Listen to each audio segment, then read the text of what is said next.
What's up everyone, Cody Rhodes here. Welcome back to another video. And today, once again, we'll be talking about John Cena's big surprise heel turn at the Elimination Chamber premium live event. I still can't get over we are finally getting John Cena's heel turn. I mentioned it in my review. I did want to go into it in a bit more depth, so that's why we are doing a follow-up video to that. So yeah, let me know in the comment section below what you think of John Cena's heel turn, and we'll get into my thoughts and opinions now. Also, like, comment, and subscribe if you're not already. And yeah, let's get straight into it.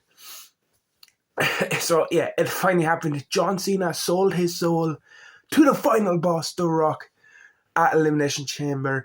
And the warning signs were kind of there.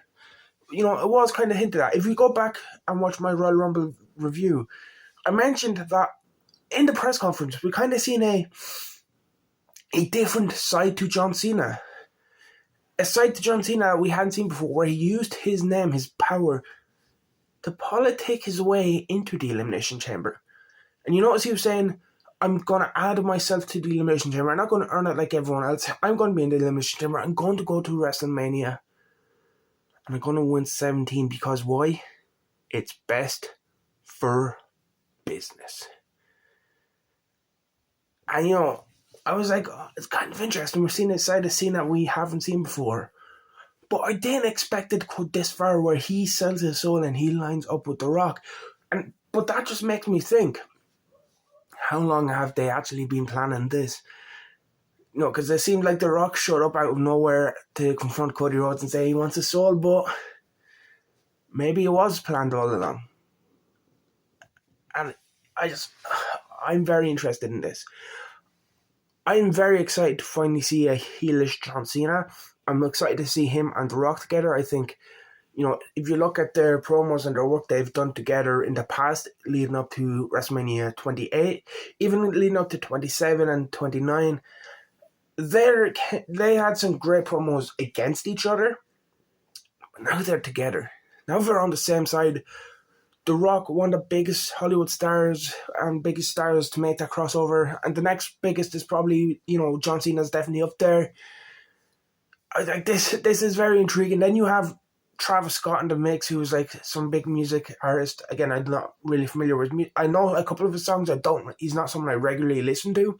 But, you know, he's involved in this as well, or at least he was on the turn. So it makes you wonder, are we going to get like this big corporate Hollywood group with, like, you know, you have The Rock, you have John Cena, you have these stars, then, you know, you have Travis Scott. Maybe we can add Logan Paul into it. You know, he's that big mainstream crossover appeal.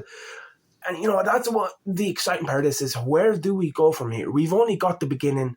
We haven't even got the explanation from John Cena, because in the press conference he picked up the mic, dropped it, and walked out.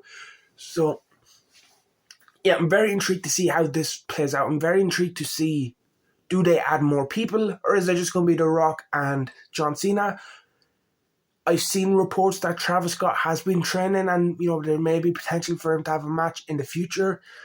And I can't remember who that source was. It's just something I seen earlier today before recording this video. So I don't know if that is reliable or where that came from. I can't remember where I seen it or which source it was. I just something I seen on social media. So again, take that with a grain of salt. It may not be true, but he was involved in this angle. He was involved in the beatdown in Cody Rhodes.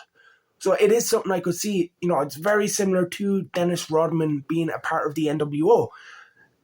So, except, you know, he wasn't there when Hogan turned a Bash at the Beach, but, you know, he was still involved in the NWO, and, you know, it's something people look back on and like, oh yeah, remember Dennis Rodman in the NWO? So, that's why I'm very intrigued to see where this goes.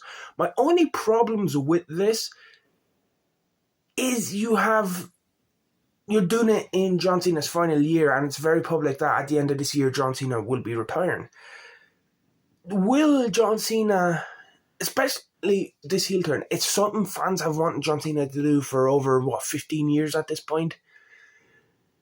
It's, with it being his final year and with the fans finally getting something they haven't seen before, will this get over as a heelish act in the way? Will this be something fans boo? Or will the fans be like, yeah, we're finally getting John Cena as a heel.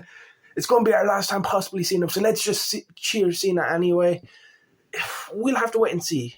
Because if you look back at the final boss stuff The Rock is doing, that got very over as a heel, and people would have been happy. Yeah, The Rock's back. We're happy to see The Rock. But he did start to get over as a heel, and the final boss stuff with The Rock has been fantastic. So now adding John Cena into that mix, again, very excited to see where this goes. Very excited for the promos and the angles and stuff that these do going forward. And I hope it's not just to get us to WrestleMania, to get a bit more intrigue into Cena and Cody. Because Cena and Cody is a big match anyway. It did not need this extra twist and this extra intrigue. So I'm hoping this is something that plays out longer, maybe throughout the summer. And then as we get towards the end of the year, we get Cena turning back face, turning on The Rock. And, he ends his career as a face and, going into his last match. So, yeah, I hope it's not just a quick angle to do to Mania. I feel like there's a lot you could do about it. And again, that's like another problem with this, is with it being John Cena's final year, we're like, okay, we know that he doesn't have a lot of time left. We know it is going to come to an end some point soon, and we know he's going to end at the end of the year. So we're already kind of speculating, okay, so maybe SummerSlam he can turn, and then, there's rumors of a pay-per-view of his first final match in December in Boston, which again, I don't see John Cena ending his career fully as a heel. I think this is just a last year, let's get this run and see how it goes. So again, that's another part of the problem, is if we didn't know this was John Cena's final year and we didn't know there was like a deadline to it, I feel like the possibilities could be endless. But I'm still intrigued to see what we get. I'm still intrigued to see how things go.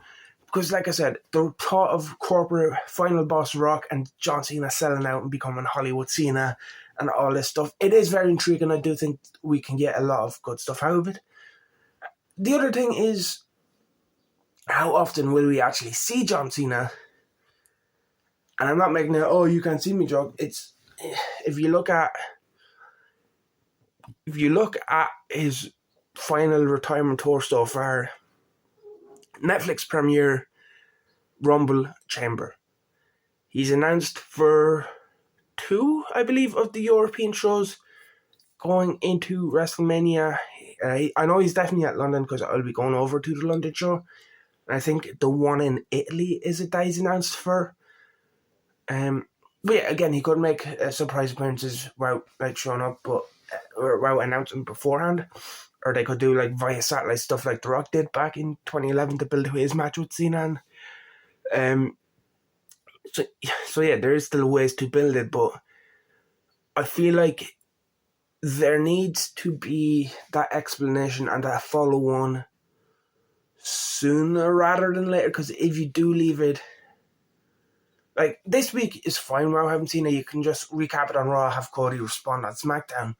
But then I feel like we'll need to progress this on and have the follow-up with John Cena, have the explanation as, this is why I turned, this is why I aligned with The Rock. I already had the Chamber match won. I was already going to WrestleMania, but I wanted to guarantee that 17th title.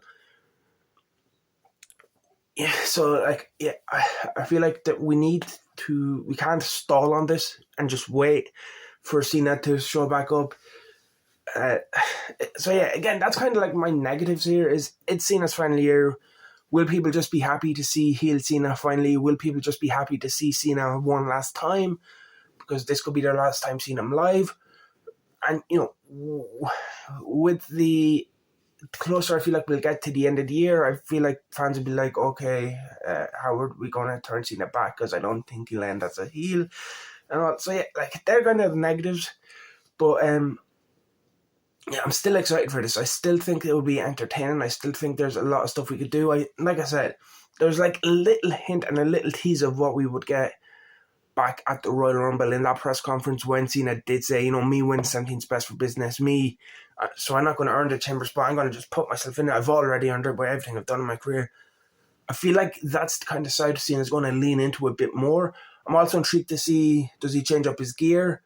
And does he change up his music and stuff? Because there's an interview with John Cena from a few years ago where he talked about in 2012 with the feud with The Rock, he was pushing to turn heel in that, and he did have new music made, he did have new gear designed, and so yeah, I am interested to see what John Cena do we get, and where do we go from here. And again, like I was saying with Cena, we know he could possibly get towards the end of his career.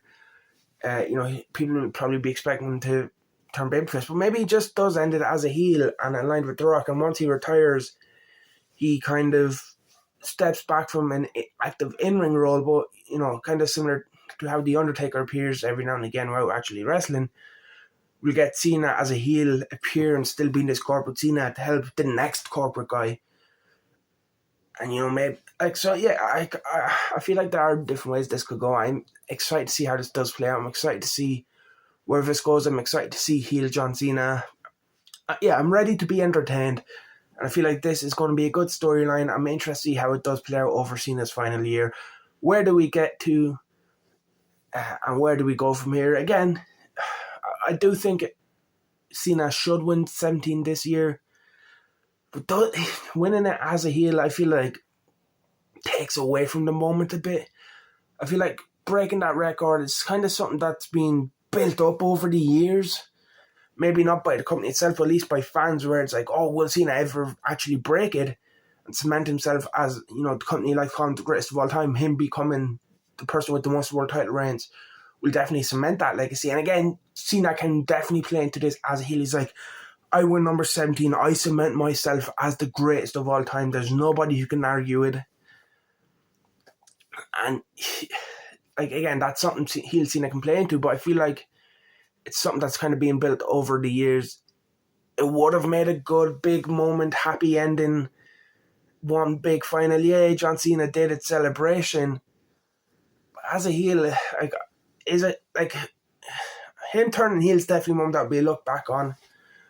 Well, if he wins the title at WrestleMania with The Rock's help, will him breaking that record of the 17th world title run be as impactful historically than it could be? And, because if he just did it as a face and, we had that big happy celebration, that is a moment and something that could be looked back on for years. Is him doing it as a heel, will it have that same impact? I don't think so.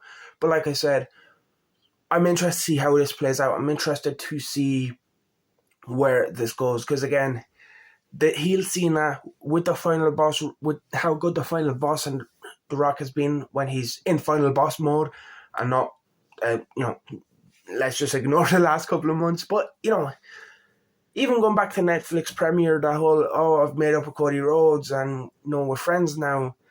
He did that kind of did come back around full circle with him asking for a soul and to be the corporate champion. So yeah, maybe everyone's like, oh, that Raw premiere thing, maybe that Rock promo wasn't good, but now once this could have just been a retcon thing, because also the signal The Rock did to signal to Cena was the same signal he did at the end of Bad Blood.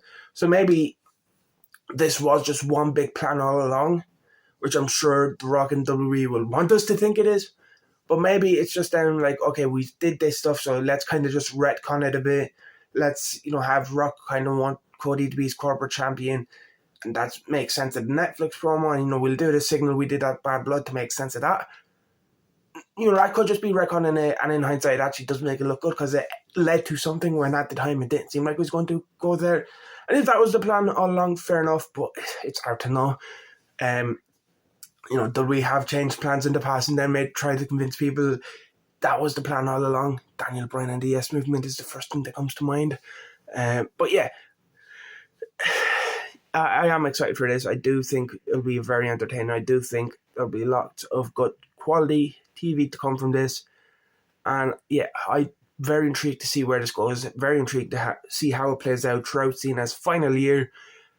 And yeah, I feel like this could be a very big thing for WWE. I feel like this could be up there with Hogan turning. I think the turn itself is up there with Hogan already. But what helped that Hogan turn, again, this was before he's even born, but, looking back on it, is the history behind it. Him turning heel was good, but led to the formation of the NWO and how much of an impact that had. I feel like helps that turn mean even more than him, Hogan, just turning heel. And Cena turning heel, it's already up there. It's up there with that Bash at the Beach turn. That's like my generation's Bash at the Beach. But will it have the historic significance Hogan had? Let's wait and see. We can only wait and see. It's hard to predict the future. But I am very intrigued. I'm very excited for this storyline. I'm very excited to see heel Cena and how all this does play out going into WrestleMania 41. I was one of the few that was excited with the build to WrestleMania. I was like, okay, I can see where we're going with some stuff. The build, it kind of started off a bit slow, but, Triple H did reference it in the press conference. He's like, well, we have an extra couple of weeks because, Mania is later into April this year. But it feels like we're finally full speed ahead. We can see the destination in sight at the road to WrestleMania. And I'm excited for this. I cannot wait to see how everything does play out. So yeah, let me know what you think of heel John Cena and everything I talked about in this video. Subscribe if you're not already. Leave a like and I'll see you in the next one.